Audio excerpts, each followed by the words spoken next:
Bonjour, Annie. Il me fait plaisir d'accueillir Michel Miner-Corriveau, orthophoniste et professeur agrégé à l'école d'orthophonie à l'Université Laurentienne. Vous me connaissez, je suis Alex, votre psychologue scolaire. Dans cette vidéo, nous vous présenterons un moyen efficace d'intégrer des principes conformes à la science de la littératie pour planifier vos activités pédagogiques en lecture. Nous vous proposerons un nouveau regard sur les types de livres ainsi que des appuis pédagogiques pour préparer votre lecteur avant, pendant et après la lecture d'un livre. Des vidéos vous seront présentées ou partagées par l'entremise de liens afin de vous aider à placer l'élève au cœur de la réussite. Vous avez devant vous un livre de niveau 1 provenant de la trousse d'évaluation GB+.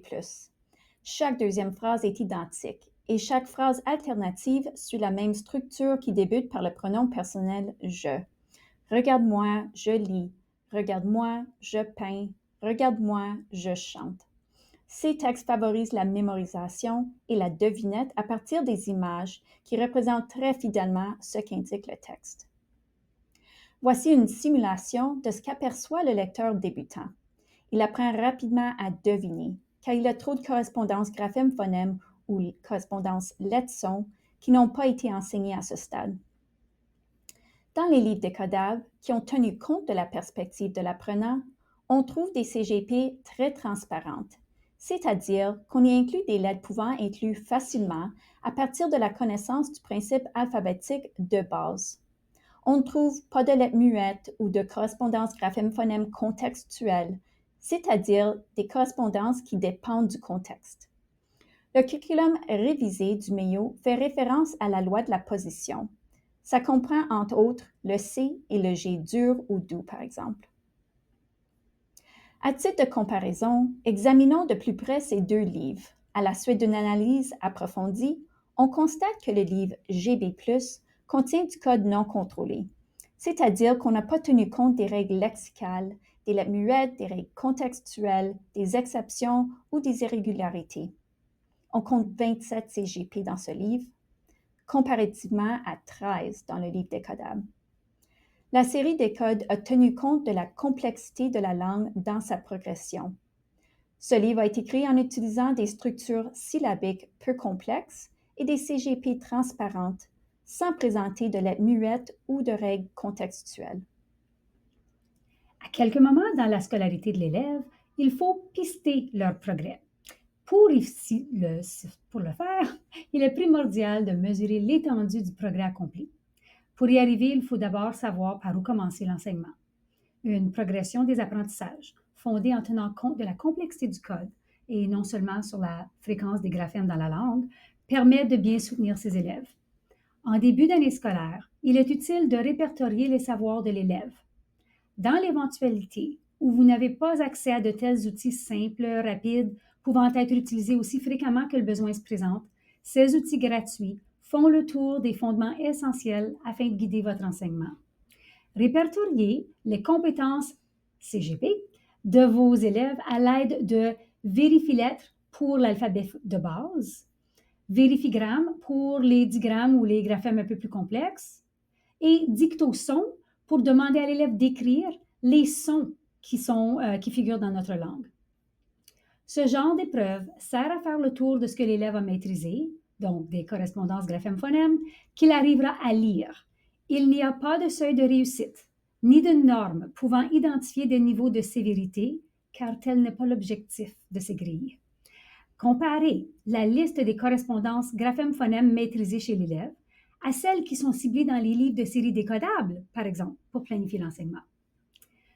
Savoir planifier son enseignement des compétences non maîtrisées à partir de la progression des apprentissages qui priorise ce qui est facile à apprendre en premier, comme alphagraphe, sans négliger de préparer vos apprenants à lire des mots courants qui contiennent des correspondances graphème-phonème un peu moins faciles à décoder en début d'apprentissage. Pour vous aider à mieux planifier l'enseignement du code que contient le livre, des appuis pédagogiques ont été créés.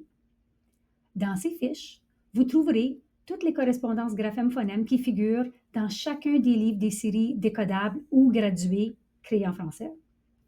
Une liste de tous les mots, y compris les mots outils et les mots inconnus. les particularités à expliciter, soit les lettres muettes ou exceptionnelles, ou les consonnes finales qui doivent être prononcées et qui ne sont pas muettes. En plus d'un indice qui vous permet d'identifier les mots que vos élèves pourraient écrire avec facilité, ainsi que ceux qui seraient trop difficiles à ce stade. Vous pouvez télécharger ces fiches à partir du code QR partagé à la fin du webinaire, ainsi que ici et là sur les diapos que nous présentons.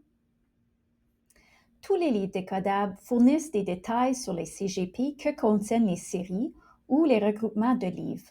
Toutefois, ces CGP ne sont pas nécessairement présents dans tous les livres.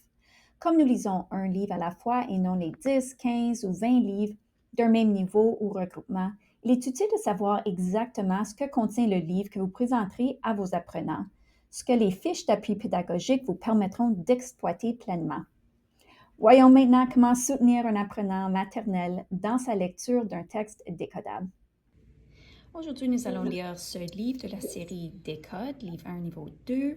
Mais avant, je vais vérifier la légende pour m'assurer que mon enfant a les connaissances préalables au décodage.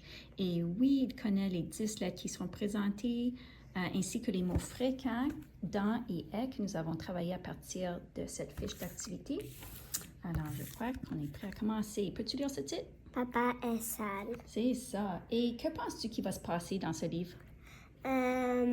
Il va être couvert de boue sur son visage et tout partout.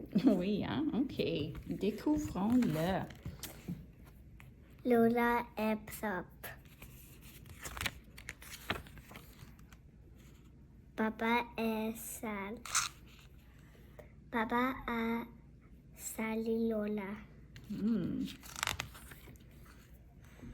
Lola se lave. Et qu'est-ce qui est écrit ici? Lola. C'est qui, Lola? Elle. Oui. Et elle commence avec un L là.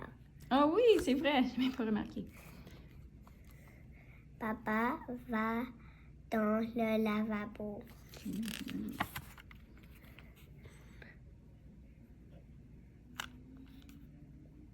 Il se lave. Se lave. Et qu'est-ce qui se passe ici? Laisser à mouiller le sol. Oui. Puis, qu'est-ce que ça dit ici? Papa. Oh, oh. Lola est sale. Aujourd'hui, nous allons lire. J'aime tellement qu'il a pris l'initiative de relire son propre passage en entier une fois qu'il avait lu tous les mots individuellement. C'est comme ça qu'il se pratique à être plus fluide et qu'il s'y adonne quand même très naturellement. Effectivement.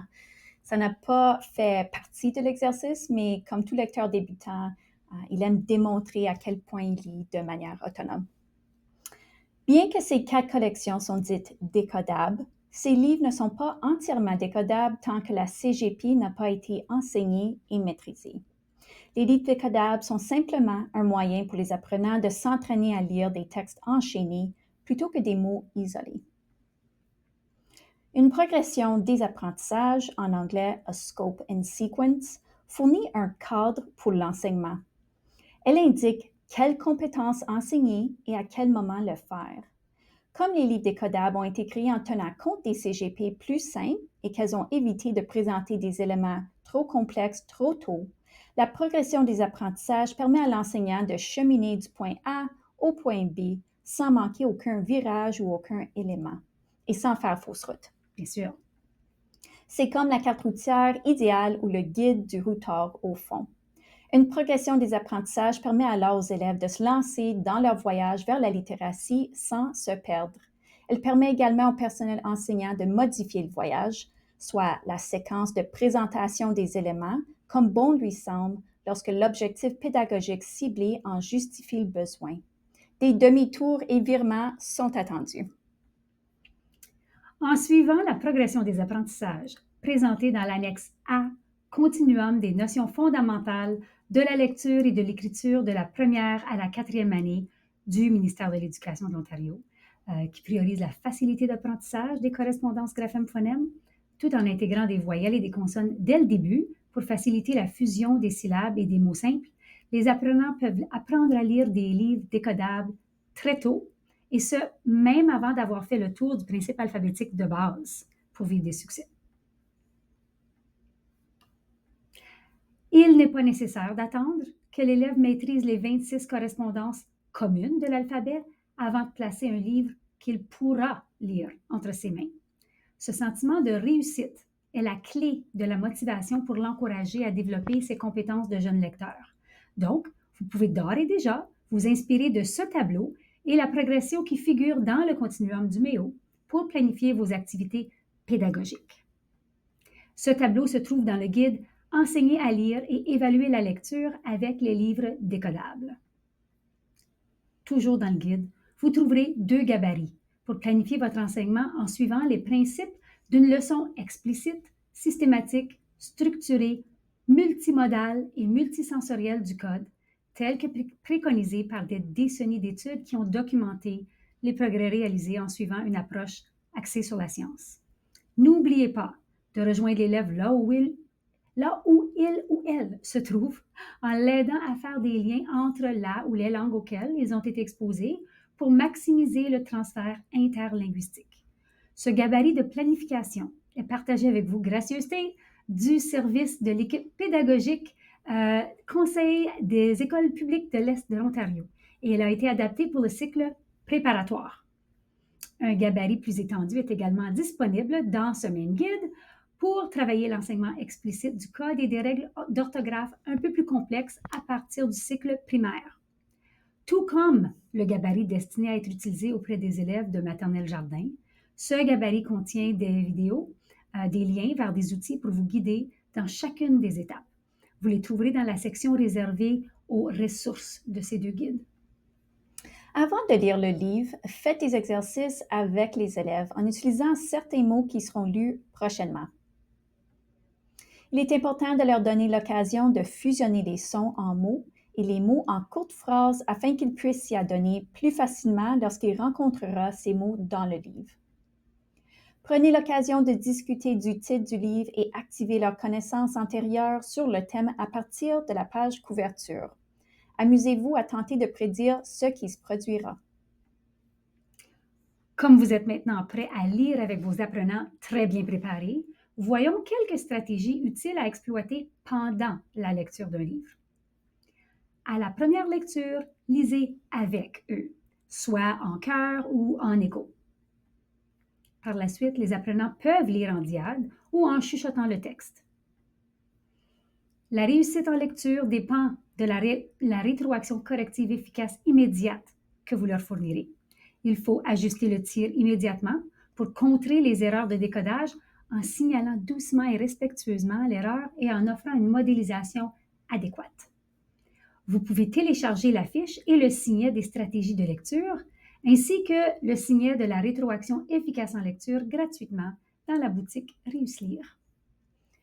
Une fois la lecture terminée, la compréhension doit être vérifiée en posant quelques questions évidentes aux apprenants.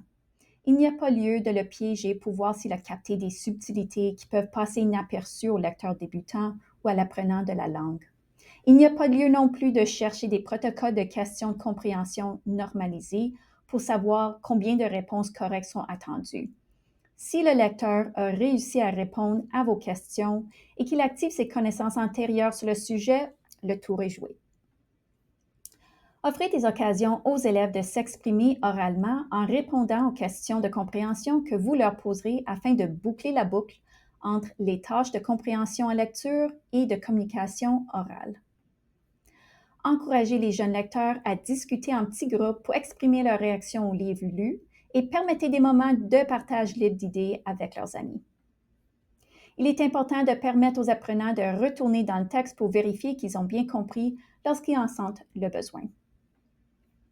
Alors, par quoi remplacer les fameuses cotes des niveaux alphabétiques GB+? Le rendement de l'élève en lecture peut être décrit à partir des indicateurs de la réussite qui sont axés sur la recherche. Attention, les diapos qui suivent contiennent du texte beaucoup trop petit pour lire rapidement, mais tous les commentaires que vous pouvez insérer dans le relevé des apprentissages de l'élève peuvent être copiés textuellement à partir du guide pour formuler vos propres observations.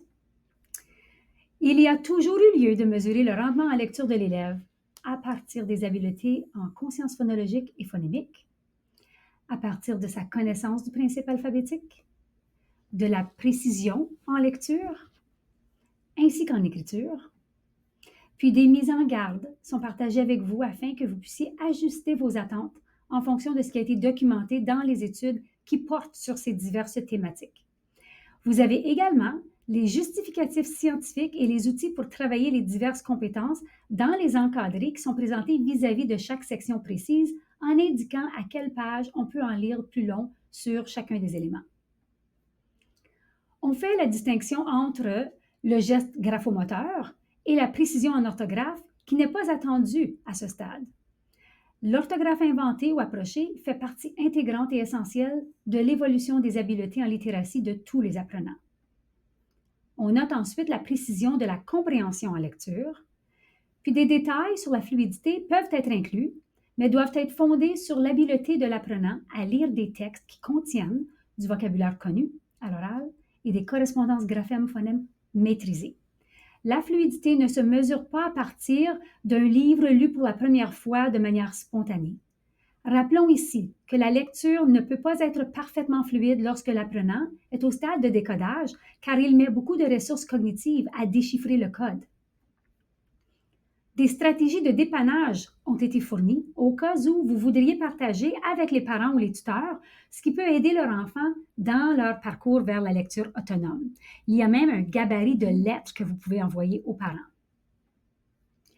Des notes sur les éléments enseignés et à évaluer se trouvent dans les encadrés au bas des fiches, toujours dans le but de vous permettre d'ajuster vos attentes en fonction de l'objectif ciblé. Tous les guides et ressources ont été créés pour vous aider à mieux planifier votre enseignement et pour que les élèves s'amusent bien sûr. La totalité des ressources peuvent être téléchargées d'un seul coup à partir du code QR sur cet écran. Nous avons passé un long moment à faire la lumière sur les raisons d'employer les livres décodables pour apprendre à lire le code. Ces livres peuvent être lus par les enfants dès que l'enseignement explicite a été fourni sur les correspondances graphèmes-phonèmes et les règles et les mots qui figurent dans le livre. Toutefois, ces livres font partie d'une multitude de livres pouvant faire partie d'un enseignement explicite, systématique et structuré non seulement du code, mais aussi du vocabulaire, des connaissances générales et du raisonnement verbal des apprenants. Avant qu'ils aient appris à déchiffrer le code au complet, ces livres jeunesse peuvent être lus aux apprenants pour travailler la compréhension, pour les amener à faire des inférences, à avancer des hypothèses, à discuter oralement en petits groupes, entre autres. Il existe également des collections de livres qui varient en complexité. On vous présente ici des livres nivelés ou gradués.